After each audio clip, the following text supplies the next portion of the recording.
आज की बात अब हर शाम सोमवार से शुक्रवार 8:30 बजे से।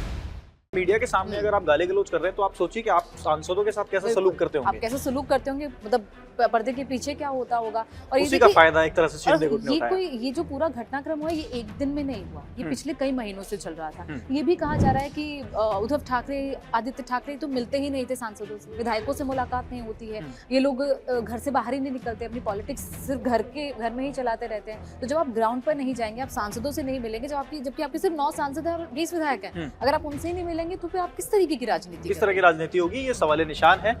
लेकिन हो सकता है कि जिस तरह से टीएमसी, ये शुरुआत कहां से हुई? ये शुरुआत हुई राघव चड्ढा से। जब राघव चड्ढा अकेले नहीं लेकिन 6-7 लोगों को साथ लेकर के आ गए, उसके बाद आम आदमी पार्टी एक तरह से खत्म हुई राज्यसभा से। उसके बाद बंगाल के जब परिणाम सामने आए तो भारतीय जनता पार्टी की सरकार बनी, तो वहां पर टीएमसी। लेकिन हालांकि हमें यह भी बताना होगा कि ममता दीदी के पार्टी ने यह भी बोल दिया था कि जिसको अपनी जान बचानी है, सुरक्षित रहना है, वो पार्टी छोड़ के बीजेपी में जा सकता है। लेकिन बीजेपी ने भी मना कर दिया। ये सब चीजें तो बहुत कही जाती हैं कि विधायकों को खरीदा जाता है, विधायकों को डर दिखाया जाता है, एजेंसियां उनके पीछे छोड़ दी जाती हैं। लेकिन 20 लोग अगर आपकी पार्टी से चले जाते हैं, क्या उन सबको ये डर था? क्या उन सबके पीछे एजेंसियां लगी हुई थी? ये जो 6 सांसद गए हैं, क्या इनके पीछे भी कुछ लगा हुआ था कि इनके पीछे भी किसी को एजेंसी को छोड़ा? ये तो दावा नहीं कि इनके पीछे कहा गया कि पैसे दिए गए, 50 करोड़ रुपए दिए जा रहे हैं, 15 करोड़ रुपए एडवांस दिए गए हैं। लेकिन आप कैसे, आपके सांसद आपसे टूट गए? क्या इतना आसान था उनको तोड़ना? ये भी सवाल उठता है। आपने अपने सांसदों को संभाल के नहीं रखा ना। पैसों से बड़ा अपमान होता है। आखिरी हम चलते हैं उत्तर प्रदेश की तरफ। अब बताया जा रहा है कि जैसे कि हमने थंबनेल में दिखाया आपको, मिशन 2027 विपक्ष के कितने खंड, यानी कि इंडी ब्लॉक है वो कितने भागों में टूटेगा, क्या इंडी ब्लॉक बच पाएगा भी नहीं।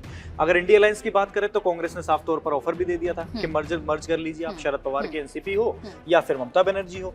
लेकिन एक बात आपने जो शुरुआत में कही, शुरुआत में आपने बताया कि अखिलेश यादव कह रहे हैं कि बीजेपी के भी कई लोग आना चाहते हैं, लेकिन भूलिए मत अखिलेश यादव ने ही ये कहा था कि आप 100 विधायक लाइए, मुख्यमंत्री बनाइए और आपकी सरकार बनाइए। बिल्कुल, ये सब बयान है जो नोट किए जाते हैं जनता की तरफ से। आप चाहे बयान देकर भूल जाएं, लेकिन जनता इन चीज़ों को याद रखती है। लेकिन अब बात करते हैं कि ये सारे सांसद तोड़े क्यों जा रहे हैं, ये सारे सांसद क्यों टूट रहे हैं। ये दरअसल बीजेपी जो अपने कॉन्स्टिट्यूशन अमेंडमेंट्स लाना चाहती है लोकसभा राज्यसभा में, उसके लिए बीजेपी के पास पूरा नंबर गेम नहीं है। बीजेपी के पास टोटल, अगर लोकसभा के सांसदों की बात करें, 543 सीट्स हैं, उसमें से बीजेपी के पास फिलहाल फेवर में सिर्फ 293 सांसद हैं और बीजेपी को चाहिए 362 का आंकड़ा, जो 2/3 बहुमत होता है।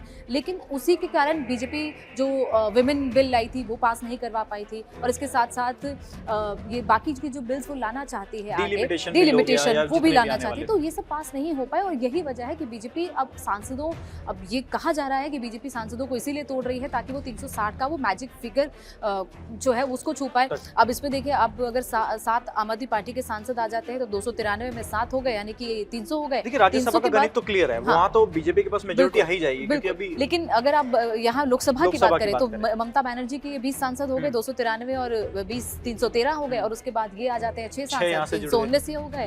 तो अभी भी बीजेपी के पास काफी नंबर शॉर्ट हैं। ये 40 सांसद कहाँ से आएंगे? क्या वो यहीं से आएंगे? यही सवाल है कि क्या अखिलेश यादव की पार्टी से ही सांसद टूटेंगे और वही बीजेपी के वो जो नंबर्स कम हो रहे हैं उसमें ऐड ऑन होंगे? ये बहुत बड़ा सवाल पैदा हो रहा है।